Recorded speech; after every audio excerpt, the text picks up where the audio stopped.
Bonjour à tous, aujourd'hui je vous retrouve sur mon balcon parce qu'il fait super beau et j'avais envie de vous enregistrer cette introduction ici. Dans cet épisode, Christelle nous parle de son premier accouchement sous péridurale avec épisiotomie, peu informée comme beaucoup de femmes pour un premier bébé, qu'il a au final transformé pour son deuxième enfant. Elle nous parle de faire des choix éclairés pour accueillir son bébé en toute sécurité et en utilisant le cocktail d'hormones tellement nécessaire à un accouchement qui se passe bien. Faire des choix éclairés, elle en fait sa mission dans ses chroniques et j'ai hâte de voir les cartes pratiques de l'accouchement utilisées par la maman qu'elle suit tout au long de la grossesse dans son émission. Je vous souhaite une belle écoute. Bonjour Christelle, comment vas-tu? Bonjour Laura, ça va super bien. Maman Merci. apaisée. Oui, c'est vrai, t'as dormi cette nuit? Oui, mon fils m'a laissé dormir toute la nuit, donc un beau cadeau pour les 42 ans de l'anniversaire de son papa. Ah. Ça fait du bien. Quel âge il a ton fils? Il a 3 ans et voilà, il a eu des petits problèmes de sommeil pendant plusieurs années, avec une hospitalisation à 10 jours de vie pour une méningite virale. Et en fait, j'ai l'impression que ça a été un traumatisme pour lui et pour moi et que du coup, ça s'est perpétué jusqu'à ses 3 ans et on a réussi petit à petit à l'apaiser, mais c'est vrai qu'il y a encore, voilà, c'est un travail de fond, petit à petit et Ouais. tout ça. Donc là, on voit la sortie du tunnel et oui, j'espère voilà, je lui souhaite un bel avenir maintenant que ça va mieux. Ouais, j'ai entendu, bon le mien il a pas encore 2 ans, mais que, je pense qu'avant les 3 ans, faut pas trop espérer. Voilà, Mmh. que ça dorme bien. Bon là, il y a autre chose qui est à prendre en compte, mais mmh, bon, bah, tant mieux. Moi, j'ai eu un petit réveil, donc ça va, mais un réveil assez tôt à 5:30, mais ça ira. Alors aujourd'hui, on va parler de tes 2 accouchements parce que ton premier est un petit peu plus médicalisé et ton deuxième est assez physiologique et tous les 2 en maternité, donc ça m'intéresse, beaucoup. Je pense que ça va intéresser beaucoup de femmes, de connaître ton cheminement, donc on va parler des 2. Mais avant de commencer, est-ce que tu peux nous dire un petit peu ce que tu fais? Parce que tu es un petit peu dans le monde des femmes aussi. Eh bien, je suis journaliste chroniqueuse pour, une émission sur les femmes, en télévision et je suis arrivée à ce poste-là, suite à un cheminement, après la naissance de mon fils. Donc on dit souvent qu'un accouchement, ça transforme une femme et c'est le cas. On n'a plus forcément les mêmes envies et on a envie d'utiliser toute notre connaissance, parfois, pour, apporter du mieux autour de nous. Oui, bah, c'est le même schéma que moi. C'est super. Est-ce que tu veux donc nous parler alors c'est une petite fille que tu as eue en premier, Oui, c'est ça? Alice. Voilà. Voilà, Alice, est-ce que tu veux nous parler un petit peu de cette première grossesse, si tu avais fait des préparations à l'accouchement, dans quel état d'esprit tu étais et bah, comment ça s'est passé cette première expérience de l'enfantement? Eh bien, j'étais dans l'ignorance comme, la majorité des Françaises, j'ai l'impression, sur en tout cas la physiologie de mon corps. J'en avais pas du tout conscience. J'étais, confiante en l'équipe médicale et au travail. Donc je ne pensais pas qu'une femme pouvait accoucher toute seule. Je pensais que les médecins nous accouchaient. Aujourd'hui, je ne dirais pas ça. J'ai accouché et le médecin m'a aidée ou la sage-femme m'a aidée. Hem, mais donc du coup, pas d'inquiétude par rapport à ça. Du coup, j'ai quand même eu la chance de rencontrer une sage-femme formidable qui faisait l'autonomie, la méthode Bonaparte et mon suivi médical. Je l'ai rencontrée par un premier couac, c'est-à-dire que j'arrivais dans cette ville, je ne connaissais personne, j'avais pas eu d'expérience négative avec de gynécologue, donc je vais à la clinique où je vais accoucher pour prendre tous mes rendez-vous avec un gynécologue que je ne connaissais pas, parce qu'on m'avait dit, bah lui, il a de la place, donc je vous note.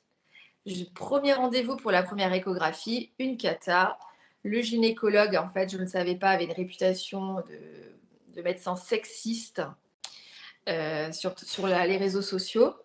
Et en fait, je le découvre là, concrètement, que c'est vrai.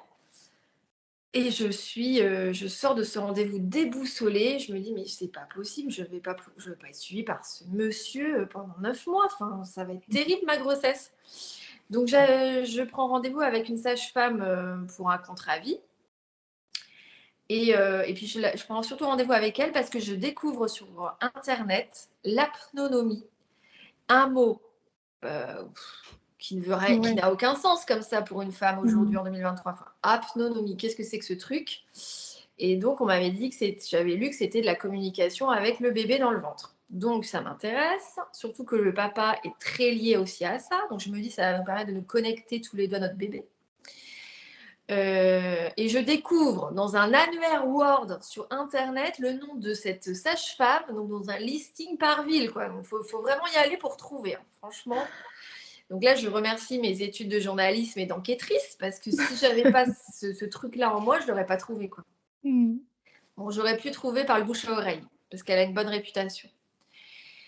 Et donc, formidable.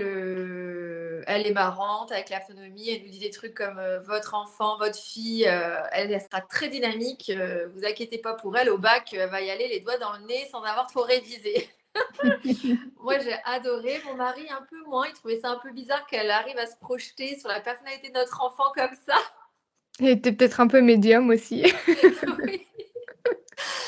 Donc, mais en tout cas, ça a permis à mon mari de prendre sa place. Moi aussi, on a découvert la personnalité de notre bébé alors qu'il n'était même pas né. Donc ça, c'était génial. Et elle a couplé ça avec la méthode Bonaparte. Alors, sans forcément me dire qu'elle faisait la méthode Bonaparte. Ça, avec le recul, je lui ai un peu reproché. Je lui ai dit, voilà, pourquoi vous ne m'avez pas dit clairement que c'était ça que vous faisiez? Et elle a éludé. Elle a éludé. Mais en fait, pour être actrice de son accouchement, il faut savoir ce que l'on pratique comme méthode. Et donc, pour être, voilà, ce qui m'a quand même beaucoup aidé sans le savoir. C'est-à-dire qu'en fait, elle nous a expliqué quelles positions seraient les mieux pour moi le jour J. Donc, en faisant des tests, elle me faisait asseoir, elle me mettait, je sais pas, debout avec les mains appuyées sur le lit. Et en même temps, elle testait comment mon bébé se positionnait quand je faisais ça. Et elle utilisait aussi mon mari. Donc, elle disait, voilà, si vous appuyez à tel endroit, par exemple sur le bras, ici, vous allez pincer. Du coup, Christelle, elle va en oublier la douleur de la contraction en bas. Et on avait fait le test. Elle avait vraiment pincé. Et du coup, je sentais pas... voilà, je sentais pas ce qui se passait. Oui, elle avait pincé mon ventre pendant qu'il appuyait très fort ailleurs. Et du coup, je lui dis, bah non, j'ai pas eu mal.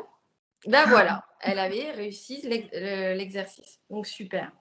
Donc, j'arrive le jour J, je suis prête à gérer mes contractions, mais sans du tout avoir de projet de ne pas prendre la péridurale. Parce que personne m'a dit que c'était faisable sans. Donc, j'avais, comme la majorité des Françaises, peur. La peur de la douleur, la peur de la partie où tu es dilatée à 10, ce qu'on nous avait dit à 10, on va avoir très très mal. Et la partie, on va pousser. Parce que pour moi, la poussée était encore plus douloureuse que tout le reste. Donc, aucune notion du cocktail hormonal qui se met en place, que ce soit avec l'ocytocine et avec les antidouleurs, Les l'endorphine. endorphines. Donc, tu ne connais pas ça, tu ne peux pas être assuré sur ce qui va se passer. Ça, c'est vraiment la clé pour moi pour être assurée. Et donc, donc j'arrive dans la nuit après avoir géré pendant 2-3 heures mes premières contractions. Hyper positive, contente. Je vais faire une petite vidéo à ma fille avec encore mon bidon à 1h du matin en lui disant on va bientôt te rencontrer, c'est génial. Voilà. Et donc, du coup, on y va. Et donc, on nous met en chambre pour gérer les contractions. Donc, je devais être dilatée à 3 pour mon premier. Donc, c'était déjà pas mal. Et elle me demande si je veux la péridurale. Je dis oui. Alors, quand je suis à 3, que je suis à la maternité, là, on applique la méthode Bonaparte avec mon mari. Il appuie sur mon genou très fort et je gère mes contractions assis, debout à côté du lit, les mains sur le lit. Je m'appuie penchée comme ça. On gère très bien. Par contre, pour un premier accouchement, je dirais que la douleur, elle est quand même assez... elle est là. Donc, quand j'ai le pic, Je souffle au maximum, je pense à mon genou sur lequel mon mari appuie et je lui dis appuie plus fort. Et mon mari a peur de me faire très mal. Je dis mais pas du tout, vas-y, tu peux y aller. Il y a des femmes qui finissent avec des bleus, hein. Ouais. Donc du coup, pour moi, c'est quelque chose de positif de le vivre avec lui, avec mon mari. Mais par contre, vraiment dans une logique de faire ces exercices-là en attendant que l'anesthésie s'arrive. Donc, et en fait, bon, on a eu un couac. Donc ça, je peux en parler vite fait pour comprendre la situation. C'est-à-dire que, et c'est là où c'est intéressant de se préparer à la physiologie dans ce genre de couac. C'est-à-dire qu'en fait, elle arrive et elle me dit, mais j'ai pas vos résultats sanguins, je ne peux pas faire la péridurale tout de suite, il nous les faut. En fait, je ne les avais pas sur papier. Impossible en pleine nuit de me connecter, je n'avais pas mon code pour retrouver mes résultats sur le laboratoire. Horrible. Là, je lui dis, non mais vous n'allez pas me faire attendre 1 heure de plus? Et elle me dit, bah si on n'a pas le choix, on va vous refaire un test sanguin, le temps des résultats, il y en a pour 3/4 d'heure et après l'anesthésie de faire la péridurale.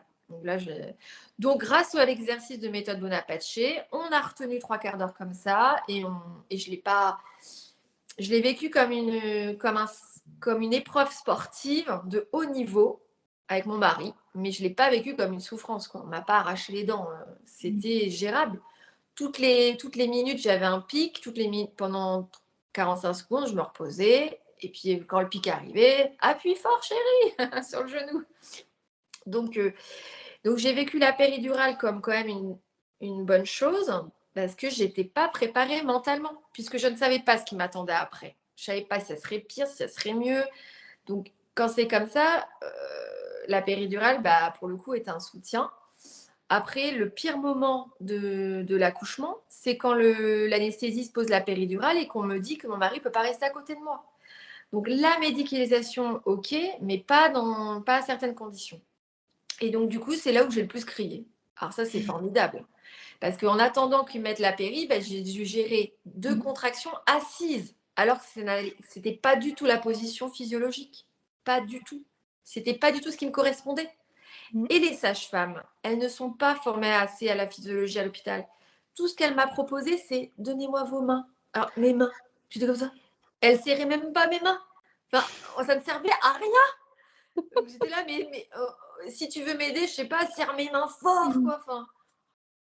Enfin, moi, j'étais. En fait, tu te rends compte qu'on n'est pas du tout dans le même monde, quoi. C'est ça. C'est incroyable. Alors, j'avais beau dire, mais mon mari, il me soutient depuis tout à l'heure, il est génial, laissez-le moi. Mais vous inquiétez pas, il va pas regarder la piqûre, il va regarder que mes mains, que mon genou. Impossible, il voulait pas. Donc, du coup, bon, alors après, forcément, ne connaissant pas les points négatifs de la péridurale au niveau hormonal, etc., une fois qu'elle a été posée, qu'elle a marché, j'ai plus rien senti. Donc, pendant 3 heures, j'ai dormi, je me suis reposée. Enfin, j'ai vécu un accouchement complètement passif, quoi, du coup. Et en fait, la péridurale, donc là, c'est prouvé, elle rallonge tout ce temps, cette partie-là, jusqu'à 10. Bon, pour moi, ça a été correct. Je te dis, j'étais arrivée à la maternité à 3h du matin, j'ai accouché à 11h12. Donc, c'était correct. Donc, si tu veux un accouchement médicalisé, globalement, ça s'est bien passé. Donc, par contre, ce qui ne m'a pas plu, c'est que, voilà, encore une fois, non-respect de la physiologie. Ils rentrent dans ma chambre alors que j'étais stone à cause de la péridurale. Et là, ils me disent, ça va être le moment. Mais je vais m'écouter, laissez-moi 5 minutes pour me ressaisir, me remettre dedans. J'étais à moitié en train de dormir. Vous me dites ça comme s'il fallait que j'écarte les jambes tout de suite et on y va. Allez, hop, hop. Aucun respect de la physio. Le gynécologue, il me dit, si vous n'êtes pas prête maintenant, vous ne serez jamais prête. Ça fait 9 mois que vous êtes enceinte. Et il rigole avec ces sages-femmes. Aucun respect parce qu'ils n'ont jamais appris la physiologie à l'école. Jamais. Donc ça, moi, je le vis très mal à ce moment-là. Je me dis, putain, ils se moquent de moi alors que je suis dans une extrême fragilité, que je ne comprends pas pourquoi on me parle comme ça et qu'on veut aller aussi vite. Alors peut-être qu'après, avec recul, c'était le moment pour eux de m'aider à accoucher parce qu'après, ils avaient d'autres choses à faire. Donc c'était hop, hop, hop, on y va. Sauf que ça, une femme qui accouche, elle ne peut pas l'entendre. Ou en tout cas, il faut au moins le dire de manière explicite. Écoutez, je suis désolée, c'est le moment pour nous de vous aider à accoucher. Là, après, on part sur un autre cas, quoi. Donc, du coup, je me mets en position. Et la position, ça a été, ils m'ont mis les jambes un peu basses, un peu bas comme j'avais demandé. C'était ma sage-femme qui m'avait dit ça. Bon, quand j'ai dit, ma sage-femme m'a dit que je pouvais avoir les pieds plus bas, voilà, ils m'ont dit, les sages-femmes et leurs conseils, laissez-nous faire, quoi. Sage-femme libérale. Elles sont pénibles parce qu'elles vous disent des trucs et puis nous, après, on n'est pas crédibles. Donc, sympa la coordination, le travail d'équipe.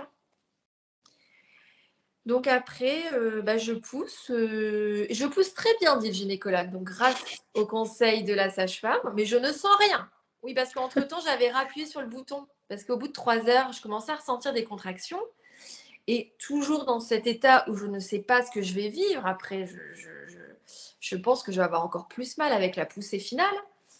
Mais elle ne cherche pas à comprendre, la sage-femme. Je lui dis, est-ce que je dois rappuyer? Elle me dit, vous avez mal? Bah oui, rappuyez. Mais en fait, à ce moment-là, il y a une discussion à avoir. Est-ce que vous avez envie de sentir votre bébé naître? Est-ce que les contractions que vous avez tout de suite, elles sont gérables? Est-ce que vous sentez avec votre conjoint de refaire des exercices de méthode Bonaparte pour gérer ces dernières contractions?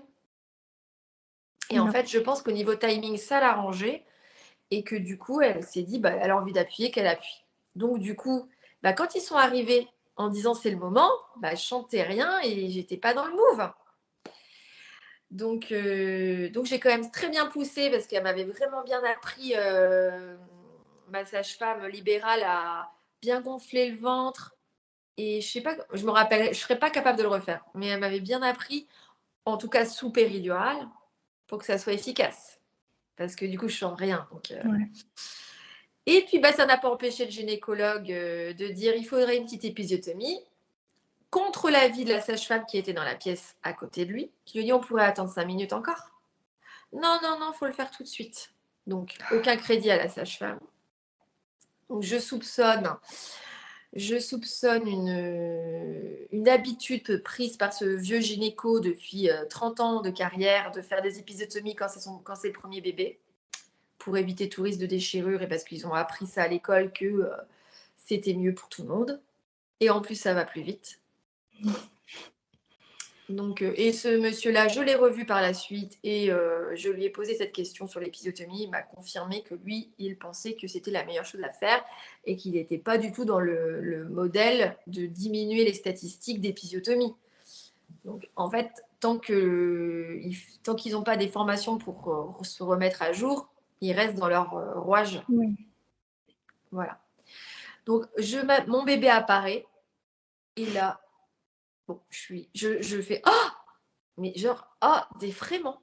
Je fais, ça sort d'où? Mon cerveau ne fait pas le lien entre mon corps qui ne sent rien et cette tête qui apparaît quand même. Donc c'est là où je dis attention, c'est l'importance de faire un choix éclairé en apprenant des préparations qui vont vous aider à gérer vos contractions pour peut-être arriver à la poussée finale sans péridurale, ou en tout cas ne pas faire comme moi, de rappuyer sur le bouton au bout de 3 heures pour essayer en fait d'arriver à dilatation à 10 et d'avoir cette fameuse endorphine qui va atténuer les sensations. Et durant la poussée finale, ça se gère avec le travail d'hypnose, de respiration. Donc, du coup, voilà, étonnement complet. Et donc, je remercie la nature. Je n'ai pas rejeté mon enfant. J'aurais pu. Donc, je vois ce bébé-là, j'appelle. Je fais, qu'est-ce que c'est que ça? Même la sage-femme m'a regardé d'un air, oh là là, ça sent mauvais. Mon Dieu, pourquoi elle fait ce cri? Et du coup, je prends mon bébé et là, tout de suite, voilà, ça s'est bien passé. J'ai une vague d'amour. Et on a eu la première tétée dans les 2 heures. Et tout de suite, c'est vraiment tout de suite, dès qu'elle a été posée sur moi, j'ai compris, quoi. Mon cerveau a fait on. Mais heureusement, parce que ça peut, je ne connais pas les chiffres, mais pour certaines femmes, elles ne le sauront pas parce qu'elles n'ont pas ce background, mais ça peut jouer sur l'attachement, la théorie de l'attachement.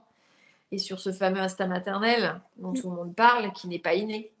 Oui, c'est ça, où on dit, «Ça existe pas», mais c'est peut-être plus parce qu'on nous a volé toutes nos hormones, qui nous Mmh. font justement, s passer de femme à mère, en fait et que tu accueilles ton bébé et que tu t'attaches parce qu'en fait, toutes tes hormones ont fait que c'est fait exprès, quoi. Tout ça est fait exprès parce que Mmh. et c'est vrai que la péridurale, ça ralentit parce que, moi, j'ai trouvé des études où ils regardaient le taux d'ocytocine qui chute. C'est même pas qu'il stagne ou qu'il monte un peu, mais il chute, en fait, complètement une fois qu'on prend la péridurale. Donc c'est pour ça que ça ralentit et c'est pour ça qu'il y a ce décalage, en fait, d'instinct maternel. Après pour moi qui devrait exister pour tout le monde, mais qui est, un petit peu dérangé, en fait, Mmh. avec ces naissances.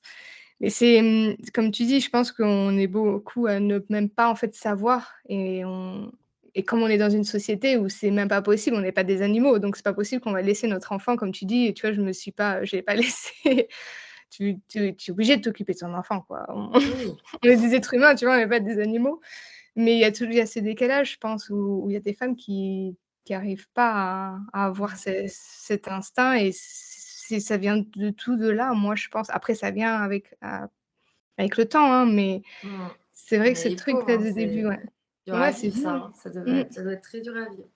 Ah oui et ouais, ouais, je pense que et puis ça aussi, augmente les dépressions du postpartum Mmh. évidemment, parce que ça va avec, Mmh. et malheureusement, je pense que ouais, pour, des premiers bébés, je commence moi à avoir des femmes qui me contactent pour un premier bébé, mais sinon c'est vrai que c'est pas la majorité, Bah non, on n'est pas qui du tout tombe là-dedans en fait, au ouais. courant. Mmh Pas du et tout. et c'est vrai en fait tu vois, moi aussi avant de m'informer et ça a été un peu par hasard, bah, je pense que je me rappelle plus trop, mais je pense que dans ma tête, bah, c'était hôpital avec, la péri, tu vois? Mmh. C'était comme ça. Mmh. Je pense pas que j'avais d'autres, visions en fait de l'accouchement. Non. C'est fou. J'ai une amie, elle avait cette vision.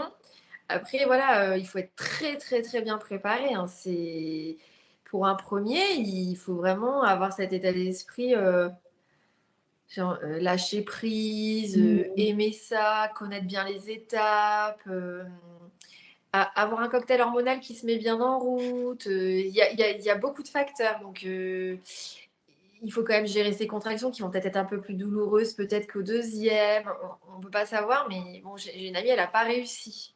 Mais ce Mmh. que je lui ai dit: «Tu as eu la satisfaction d'avoir conscience de tout ça, donc tu as essayé, tu as ressenti des choses et puis, bah, après ça a pas marché». Enfin, elle a dû prendre la péridurale, je crois, sur la fin parce qu'elle était épuisée.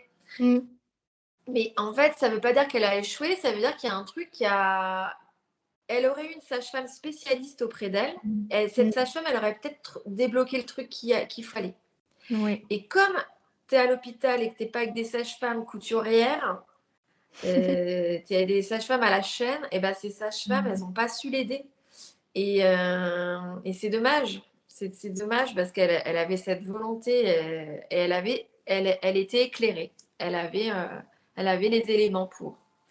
Mais ça, c'est fou parce que tu vois, je pense que tu vois, tu dis que c'était à la fin et ça, des femmes préparées, j'en ai entendu beaucoup où à la fin, elles ont pris parce que, bah, elles sont passées dans la phase de désespérance où tout d'un coup, c'est l'adrénaline qui prend le dessus, donc là, bah, la panique et cetera et en fait, tout ça dure pas longtemps et tout ce qu'on a besoin, c'est justement d'une Mmh. sage-femme qui va nous soutenir ou d'un accompagnant, hein, qui va nous soutenir. On a besoin que de ça et je pense je sais pas si c'est par, facilité de se dire: «Bon, comme ça, au moins, c'est fait, elle est, sous péri et cetera» Mmh.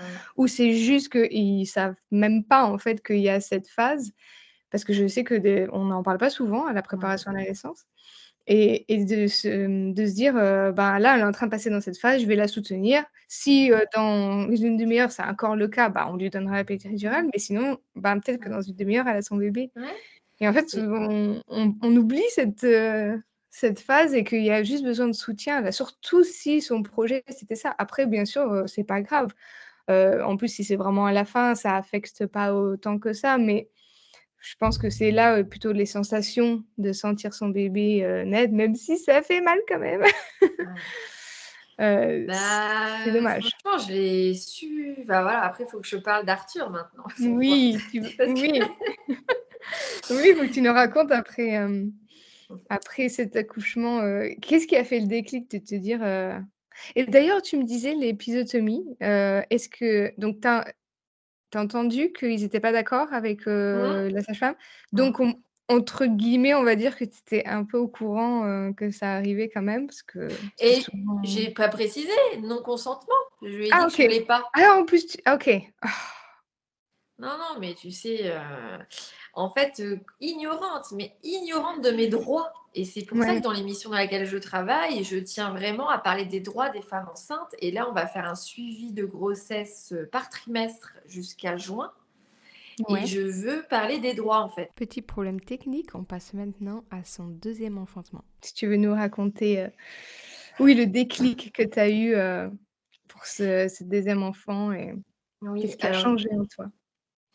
oui, en fait, je laisse passer plusieurs mois et puis ça commence à, dans ma tête, après moi, l'accouchement d'Alice, à tarauder et me dire l'épisiotomie, c'était peut-être pas nécessaire. Et je l'ai pas bien vécu pendant 3 mois. J'avais vraiment mal en bas. Donc, du coup, je réfléchis à ça. Je pose beaucoup de questions sur les épisiotomies, les taux d'épisiotomie. Et puis après, cette sensation de ne pas avoir senti mon bébé revient de temps en temps. Je me dis, oh là, j'ai pas senti Alice Net, c'est quand même incroyable. La pauvre, elle s'est peut-être sentie rejetée par mon cri, quoi.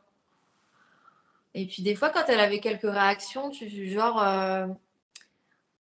maman, je ne sais plus ce elle m'a sorti deux, trois trucs comme ça dans sa vie où elle avait pas l'impression, elle avait peur de l'abandon. Mmh. Et je dis vraiment, ça se trouve, ça vient de là, hein. Franchement, je suis déçue, hein, parce que moi qui l'aime tellement fort, je veux pas qu'elle grandisse avec ce sentiment que sa maman l'aime pas assez, quoi. Donc du coup, bon, j'ai beaucoup axé avec ma fille pour combler cette inquiétude. Mais je pense qu'elle aura toujours un petit, voilà, qui vient peut-être pas de l'accouchement, hein, qui vient peut-être, c'est peut-être épigénétique. C'est-à-dire que je OK. lui ai peut-être transmis cette peur-là via mon ventre, quoi.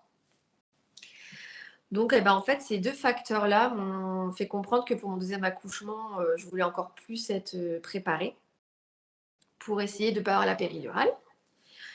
Et en fait, j'ai refait la même prépa avec ma sage-femme libérale, donc méthode Bonaparte, autonomie. Et là, j'ai rajouté hypnose sophro, avec une sage-femme extraordinaire. Et j'ai vraiment axé sur l'hypnose pour gérer la douleur, Mmh. ce que je n'avais pas fait au premier accouchement. Moi, j'avais fait une séance d'hypnose, mais pour gérer ma peur du gynéco. Franchement, quand tu commences comme ça, t'es mal barré, hein. Et donc, du coup, et j'avais bien fait, parce que franchement, vu ce qui s'est passé à mon accouchement, hein, t'as vu, Mmh. ça aurait pu j'aurais pu être encore plus stressée, angoissée, traumatisée. Mais d'ailleurs, celui qui était à ton accouchement, est-ce que c'était ce 1er gynéco que tu Non, avais vu? et j'avais Non? peur, en fait, de tomber sur le premier que j'avais Ah ouais. rencontré pour l'échographie des 3 mois. Et du coup, la sophro, c'était pour enlever cette peur de tomber sur lui. Donc, du coup, ça m'a bien aidé parce qu'il y avait vraiment un risque de tomber sur lui. Donc, il fallait vraiment que j'enlève cette peur pour pouvoir y aller sereinement, quoi. Ouais. Donc, on a bien réussi avec la séance de sophro. Donc, du coup, pour le deuxième accouchement, moi, j'axe vraiment sur la gestion de douleur. Donc là, on se fait une séance d'hypnose où je visualise que je suis sur mon surf parce que j'aime le surf de manière je suis amateur de surf, amatrice de surf. Je suis pas très douée, hein. Mais alors, du coup, je connais les sensations quand tu te lèves sur ta planche, que tu serres les muscles, que tu. Et en fait, bah, du coup, j'ai eu l'impression que gérer les pics de contraction, ça ressemblait à ça. Quand on se lève, hop, et qu'après le pic, chut, on glisse. On se laisse porter Mmh. par la vague. Et en fait, bah, du coup, c'était formidable le jour J, hein. Ça m'a carrément aidée.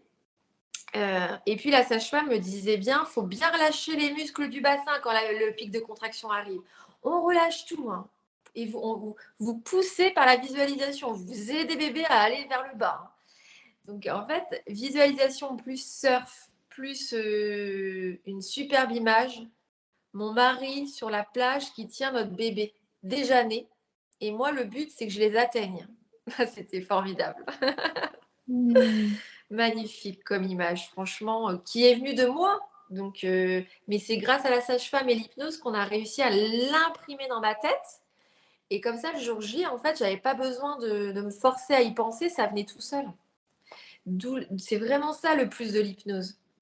N'importe qui peut avoir une belle image, mais dans la difficulté, dans la gestion de douleur, elle ne va pas forcément arriver tout de suite spontanément.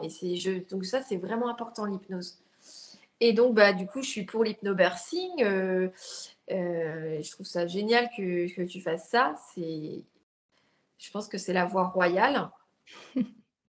Et puis, voilà, je pense qu'il y a plusieurs choses à mettre en place. Bon, moi, c'était méthode Bodapache, hypnose et les étapes clés grâce à Quantique Mama, donc Karine Laceva, formidable, des vidéos carrées, pédagogiques, simples, mais de niveau anatomie bio collège, quoi. Du coup, tu comprends tout. Donc, tu comprends que plus tu es amoureuse de ton mec le jour J, plus tu es amoureuse de ton bébé, plus tu es en mode in love, plus tu as le bassin relâché, que tu es en mode relax, plus ça va marcher parce que l'ocytocine va se propager à gogo et les contractions vont être efficaces. Et puis, ce qui est vraiment important, c'est que je savais qu'il y avait la phase de désespérance ou de transition à 7, 8, 9, 10, que cette phase-là a duré moins longtemps que le reste, que là, ça allait être une intense de chez intense, qu'il ne fallait pas que je panique, parce que juste après, j'aurais une phase de pause, de calme, que mes contractions allaient diminuer, et qu'après, j'allais pousser. Et que dans l'idéal, ça serait une poussée réflexe. Donc, j'aurais envie de pousser comme si je vais aux toilettes ou comme si j'ai envie de vomir. Donc, à partir du moment où tu sais ça, tu sais à quelle sauce tu vas te manger. Donc là, je me dis, bon, ça n'a pas l'air si dur sur le papier. Et en plus, mon corps va créer de l'endorphine, donc des antidouleurs naturelles pour gérer cette poussée finale. Donc, ok, alors c'est bon. Et il y a un truc qui me plaît aussi, c'est que mon corps allait sécréter de la prolactine, donc l'hormone pour que l'allaitement, que j'ai plus de production de lait les premiers jours et ainsi de suite, quoi. Ça me plaisait, quoi, pour maximiser mon allaitement, quoi. Donc tout est là, il n'y a plus qu'à. Et donc impeccable, le jour J, j'ai mes premières contractions vers 4-5 heures du matin. Je suis toute excitée, comme la première fois, trop contente. C'est toutes les 5-10 minutes, c'est gérable. Franchement, hyper gérable. Arrivé à 7 heures, on appelle ma belle-mère pour qu'elle débarque à la maison. Ils sont à 3/4 d'heure de route quand même, donc il ne faut pas trop traîner, quoi. Pour garder Alice. Et elle arrive à 8 heures, donc moi je suis dans la pièce d'à côté, je gère mes contractions. Alors je vais vous montrer, comme ça sera très utile pour celle qui est regardante. Donc je suis comme ça sur le canapé, ou sur le lit, ou sur une table. Le bassin vraiment en arrière, je relâche tous mes muscles et à chaque pic de contraction, je souffle, je pense à ma planche de surf et je laisse passer le serrement, cette sensation, ça serre. Et ça dure 15-20 secondes, grand max. Donc 15-20 secondes, n'importe qui est capable de le gérer. Et vraiment le bassin, j'avais oublié le bassin, on bouge. Parce qu'on trouve la position, on trouve le mouvement qui nous soulage le plus. Et en même temps que vous faites ça, c'est efficace. C'est-à-dire que vous, dans la tête et en bas, vous poussez vers le bas. Vous poussez, vous relâchez tout et vous relâchez tout vers le bas, en fait. Tous les muscles soient relâchés. Comme si vous voulez qu'ils sortent déjà, sauf qu'il va mettre un petit peu plus de temps à sortir. Ça, c'est super conseil pour éviter les déchirures aussi, hein, surtout pendant la phase de poussée. Oui, tout relaxer, c'est vraiment le bon conseil. Donc, du coup, ma belle-mère, elle débarque et elle me dit, mais waouh, t'es une déesse de la maternité, tu souris, t'es heureuse, tu gères tes contractions, on n'a pas la peau que t'as mal. Bon, ça m'a fait plaisir, ça donne, tu te dis, ouais, ça donne de l'élan, du courage. Elle aurait pu être ta doula, en fait. Ouais. Donc là, à ce moment-là, Kevin, il n'a pas besoin de m'aider, quoi. C'est vraiment les premières contractions pendant les 3 premières heures.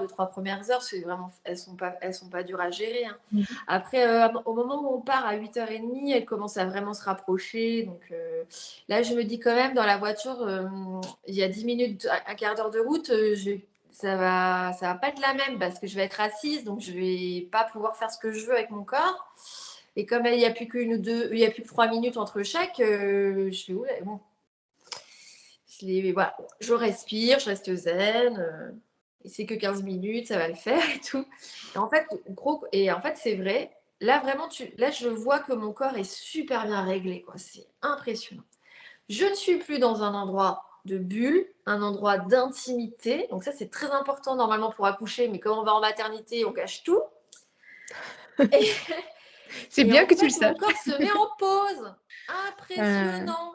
Pendant les 15 minutes de voiture, j'ai eu une contraction. Incroyable. J'étais trop contente et en même temps, je me disais, mon Dieu, ça se trouve, c'est on pas va pour rentrer chez aujourd'hui. toi. Ouais, vous allez rentrer à la maison. Je me suis trompée, en fait. C'était du faux travail. Et en fait, non, une fois que j'arrive dans la chambre à la maternité, ça reprend de plus belle. Elle regarde mon col, je suis à 6, donc impeccable. Elle me dit, bah, vous êtes là. Je tombe sur une sage-femme très bien. Elle me dit, enfin, elle aurait pu dire l'inverse, mais l'important, c'est qu'elle réagisse par rapport à ce qu'elle ressent, que la patiente, elle a envie. Si Mmh. j'avais envie d'une péridurale, bah, elle n'allait pas me dire non pendant 107 ans. Enfin, à un moment donné, si tu n'as pas quelque chose pour m'aider, tu vas dans le sens de la patiente. Mais bon, moi, elle me dit si vous avez bien géré, vous gérez bien, continuez, hein. Ce serait dommage peut-être de prendre la péridurale. Donc, je dis, bah allez, on continue. Donc, je gère très bien jusqu'à arriver dans la chambre de naissance. Et là arrive la phase de désespérance. Donc, en fait, la phase pour moi, je dirais de transition. C'est plus positif que désespérance. Du coup, ça fait un peu moins peur. Mais en fait, c'est très intense. Mais je sais pas. C'est pas douloureux comme chez un dentiste, encore une fois. C'est juste, voilà, c'est intense. Il y a une vague comme ça. On a l'impression que ça descend.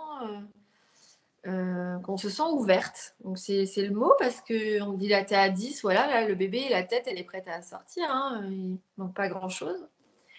Donc, du coup, moi, ce qui s'est passé, bah oui, alors on m'a dit de me lever. Alors, moi, j'adore le côté très sympa de la sage-femme. Bon, il faut se lever maintenant. Pourquoi? Non, mais on vit dans un monde. Ouais, on prend Et donc, du coup, je me lève et je me mets à 4 pattes sur le lit. Et cette position, je la trouve super bien. Je me sens bien. Et là, je comprends que je suis dans la phase de pause. Puisque j'ai plus trop de contractions. J'ai pas l'impression d'en avoir, en fait. Et je respire vraiment bien. Je mets bien les fesses en arrière, le bassin pour me sentir bien et tout. Et là, ce qui vient tout gâcher, je sais pas, moi, je suis vraiment à cas d'école, hein.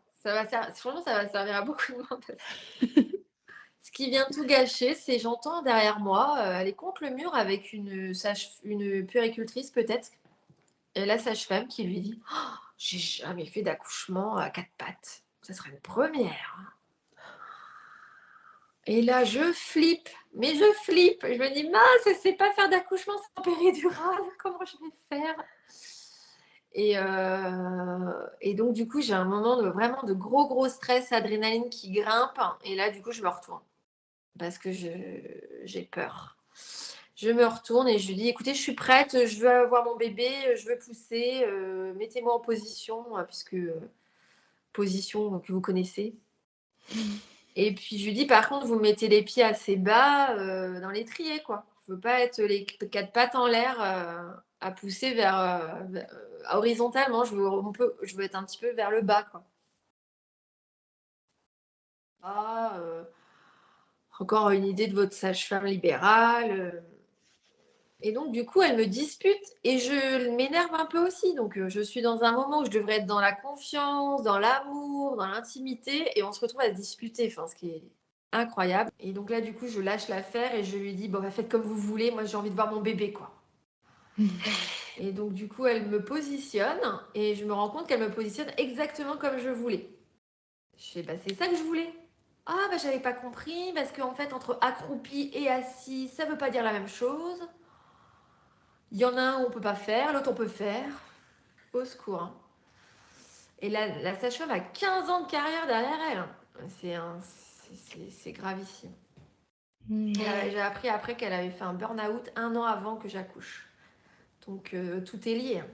Ouais. La fatigue, trop de femmes qui accouchent par jour, pas assez de bras. Et puis manque de formation, parce que aucune connaissance en physiologie, clairement, là, tout est là. Hein. Et donc du coup, bah, elle me met en position et puis je pousse. Je sens mon bébé, en fait ça me redonne du baume au cœur. Là, je sens mon bébé qui descend dans mon vagin. Oh, je trouve ça extraordinaire. Je le dis haut et fort, mais les gens me regardent comme si c'était normal, quoi. Mais vraiment, mais c'est incroyable. C'est la société industrielle, qu'est-ce qu'elle a créé, quoi, des robots, plus d'émotions, plus rien. Et donc, du coup, bah, moi, je suis dans mon délire, je suis contente. Et puis, du coup, je pousse. Et puis, quand même, je dis, ah, il ne vient pas vite, j'ai envie de le voir et tout. Et donc, du coup, c'est la gynécologue, pour le coup, je la remercie. Il faut savoir dire quand il y a des gynécos qui font bien leur travail. Elle me dit, vous pouvez pousser entre les contractions. Vous n'êtes pas obligé d'attendre une contraction pour pousser. Et ça, je ne savais pas. Et donc, je pousse comme j'ai envie. Et c'est vrai que j'ai moins peur.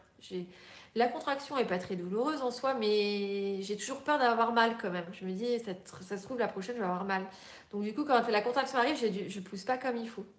Et là, en fait, en poussant entre les contractions, bébé, il sort très vite. Et puis, je l'ai senti, je le vois, je suis trop contente. Viens là, mon bébé. J'ai même dit, donnez mon bébé. Mais en mode combattante, quoi, parce que je venais de me faire disputer juste avant, quoi. Et par contre, la gynéco aussi, elle a eu un manque de tact inouï. En rentrant dans la salle, elle fait, c'est vous qui voulez pas d'épisiotomie? Ah non, mais vraiment. Mais une méconnaissance de la physiologie, mais ça fait du stress à la mère. Il faut éviter toute forme de stress pour que la maman puisse développer l'ocytocine, l'endorphine, et pour qu'elle se sente bien apaisée pour pouvoir avoir la poussée réflexe que je n'ai pas eue à cause de tout ça. Donc ça s'est bien passé au final, il est arrivé dans pas trop longtemps et tout après. Mais imaginez, scénario catastrophique, eh ben ça finit en forceps et tout parce que je n'arrive pas à pousser correctement. Alors que normalement, on le rappelle, dans un accouchement physiologique où la maman est en confiance totale en elle et en son bébé, on a envie de pousser comme si on vomissait, comme si on allait aux toilettes. Donc ça, je ne l'ai pas vécu. Voilà. Et c'est dommage, j'y étais presque. Arrivée sur le lit à 4 pattes, jusque-là, tout allait bien. J'avais tout géré toute seule, avec ma méthode Bonaparte, mon hypnose, mon mari qui gérait. Il appuie. Alors cette fois-ci, pour l'accouchement, il appuyait dans mon dos. Ça me faisait énormément de bien à chaque pic. Et il mettait aussi un spray de flotte. Et du coup, les deux combinés, bah, ça a soulagé complètement le pic de contraction. Et on est arrivé comme ça jusqu'à la délivrance, la transition, sans problème. Du coup, bah, je lui dis, donnez-moi mon bébé. Et puis du coup, je le mets sur moi. Et puis, bah non, c'est toujours aussi l'amour qui me tombe dessus. Enfin, voilà, je suis trop contente. Et je suis encore plus contente de tout de tout avoir senti, d'avoir été connectée à lui. Je trouve ça extraordinaire. Là, je me sens encore plus puissante comme femme. Enfin, je me dis, mais en fait, mais la femme, elle est extraordinaire. Enfin, le pouvoir qu'elle a. Et je me dis, alors, avec le recul, là, ça fait 3 ans, et je me dis, par contre, les gens parlent de l'accouchement, du postpartum, comme d'une banalité, quoi. Alors ça, tu vois, là, en ce moment, je suis en colère par rapport à ça. Je trouve ça formidable d'être capable de faire ça. Et donc, je pense que la péridurale a fait diminuer l'impact psychologique des gens en disant, bah non, elles ont la péridurale, c'est pas... Voilà, elles font pas grand-chose, quoi. Oui, et Alors puis même peut-être que qu'avec les la femmes péridurale, aussi. Si tu Le son l'apprends à comme ça. 5-6, tu as quand même bien géré le début, la première partie. Et puis après, il faut pousser, faut bien faire pour que ça dure pas trop longtemps et que tu finisses pas en césarienne.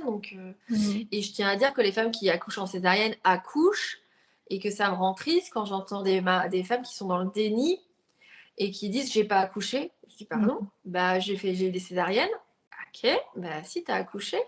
Et qui disent du coup bah, c'est qu'un jour dans une vie, faut pas en faire une fixette.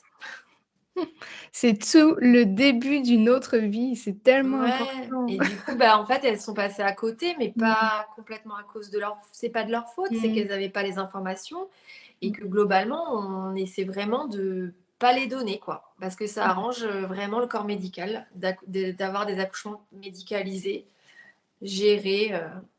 Oui. Oui, c'est plus facile d'avoir les femmes, sous péri et monito, comme ça on peut en gérer plusieurs en même temps, quoi. C'est Mm, dommage, mais c'est c'est à nous, je pense, de faire ce travail pour qu'on mm, puisse aller en maternité et reprendre un peu notre pouvoir, mm. Ouais, on va y arriver. comme Enfin, ça. là, il y a Mmh. une bonne, je trouve, émulation. Mmh. Moi, j'ai plus de colère par rapport à tout ça.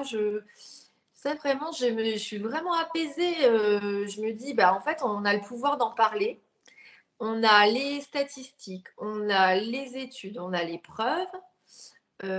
Chacune dans notre rôle, professionnel, journaliste. Et on va trouver les mots pour convaincre. Et celles qui ont envie, elles vont nous trouver. Elles vont nous Ouais. trouver à la télévision, sur les réseaux sociaux. Elles vont nous trouver. Mmh. Aujourd'hui, et puis on parle plus. Moi, je veux en parler à table, en repas de famille. Oui. Euh, Je me demande comment je- c'est reçu par, ta mère, tu vois, par exemple, parce que moi, ma mère, elle est pas du tout dans le délire. Mon père est un peu plus ouvert, mais ma mère, elle pense que c'est normal tous ces trucs, Ouais. Bah, ma maman, elle a réussi à me comprendre parce que bah, comme elle sait que je suis journaliste, et il y a entre guillemets ce petit plus du mot journaliste qui fait que on va avoir un tout petit peu plus de crédit parce qu'on est censé Mmh. recouper les sources et tout. Et j'ai fait un gros travail pour recouper tout pour que justement, quand on vienne me donner un argument contre, que j'ai la répartie. Et dans ce milieu-là, il y a un lièvre derrière chaque question. C'est impressionnant. Ouais. En fait, tu peux t'arrêter net dans ton argumentation parce qu'on va devoir te poser la question qui tue et tu vas dire ah bah attends, j'ai pas été vérifié ça. Donc Mmh. là, j'ai tout vérifié, j'ai tout verrouillé. À part quelques exemples encore, parce qu'il y a par exemple le cordon autour du cou, qui est un argument donné pour expliquer forceps, césarienne en urgence et tout. Ça, c'est donné à chaque fois et les patientes le pensent. Et moi, du coup, je suis honnête, je n'ai pas encore l'argument clé pour dire ça les arrangeait bien. Donc ça, je ne sais pas. Mais j'espère avoir la réponse et je sais que Nina Nar, documentaire Faut pas pousser, a la réponse. Il faudrait que je l'appelle. Nina, elle Oui. s'appelle. Oui, beh, tout simplement que le bébé, de toute façon, il respire à travers son on «respire» entre guillemets, Mm, à travers son cordon, donc ça c'est pas on n'est pas en train de l'étrangler et je pense que même de demander à quelques sages-femmes, parce que beaucoup l'enlèvent à la sortie et ne le disent pas. Donc c'est extrêmement commun, mais sauf que personne ne nous le dit. ben Donc voilà. après, des fois, il est trop court, mais est-ce qu'on voit vraiment à l'échographie, vraiment tout ce qu'il y a à l'intérieur, la longueur Mm, vraiment? mm. Oui, je pense que parfois, c'est un peu pour planifier tout ça, parce que c'est pour faire peur. C'est comme, je sais pas si tu as vu, enfin, toutes les dates, fériées, les jours fériés, qu'il y a pas de naissance, il y a très peu de naissances ces jours-là, à Noël et cetera. Bah, encore une fois, c'est pas, le hasard, des bébés Mm. qui ont décidé de pas naître le 25 décembre, tu vois? Tous ces trucs-là, on les a les données, quoi Mm. et à un moment, c'est pourquoi est-ce qu'on fait ça aux femmes et à Mm. leurs bébés? Moi, c'est plutôt ça la question. Bah, parce qu'eux, ils Ouais. considèrent que c'est pas prouvé qu'on développe plus d'ocytocine, de prolaxine, d'endorphine, que Bah, pourtant les ça études les sont là, intéresse hein. pas. Je finis sur le postpartum. Donc, du coup, Oui. par contre, tu vois, un très bon postpartum avec Alice Mmh. parce qu'elle dormait facilement. Donc, voilà, je veux rassurer quand même les mamans qui vont avoir une péridurale à 5-6. C'est cool de ne pas en avoir quand tu sens cette puissance en toi et que finalement ça se fait. Mais ça fait pas tout. Enfin, voilà, Alice, j'ai accouché avec péridurale. Elle a peut-être une peur de l'abandon, peut-être à cause de ça. Je ne saurais pas vraiment, je ne saurais jamais. Mais elle a toujours très bien dormi, hyper agréable le matin. Enfin, vraiment une gamine qui se développe très bien. À part à ses 3 ans où elle faisait des crises d'énervement quand elle était fatiguée à midi, par exemple. Donc ça n'était pas facile à gérer. Mais à part ça, enfin, bonheur, quoi. Oui. Et Arthur, bon, bah, lui, il a eu le couchement, on va dire, top, quoi. Un très bon allaitement avec Arthur. Alice aussi, mais un tout petit peu moins de quantité. Mais du coup, Arthur, bah, peut-être grâce à la prolactine que j'ai développée pendant l'accouchement, peut-être que l'allaitement, il était encore plus abondant. Mais par contre, bah, le couac de l'hospitalisation et du coup, bah, l'accouchement magique n'a pas réussi à équilibrer ces 10 jours pourris à l'hôpital, quoi. Donc du coup, voilà. Donc chaque détail compte. Et à nous, après, en tant que parents, de rassurer, de mettre des mots sur tout ça. Et en tout cas, pendant les 10 premiers jours, donc je ne saurais jamais si c'était l'incubation ou pas du virus, mais en tout cas, pendant 10 jours, ça a été un amour de bébé. Il s'endormait dans son berceau, hyper serein, j'avais même pas besoin de le bercer pendant sa sieste de la journée.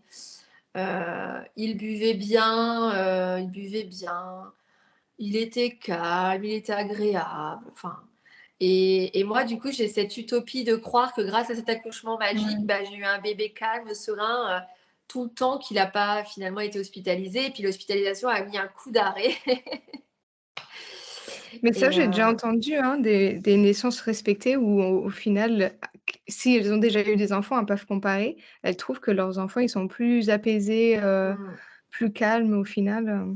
Et moi, j'ai trouvé aussi des études, si tu veux peut-être un jour trouver pour ta fille, il y a des psychologues qui font des régressions où ils vont, dans les naissances, dans le ventre de leur mère. Bon, peut-être pas tout de suite, quand elle sera peut-être un peu plus grande, où justement on peut aller dans ces moments-là, et puis voir qu'est-ce qui a cloché, puis et travailler dessus si vraiment c'était là.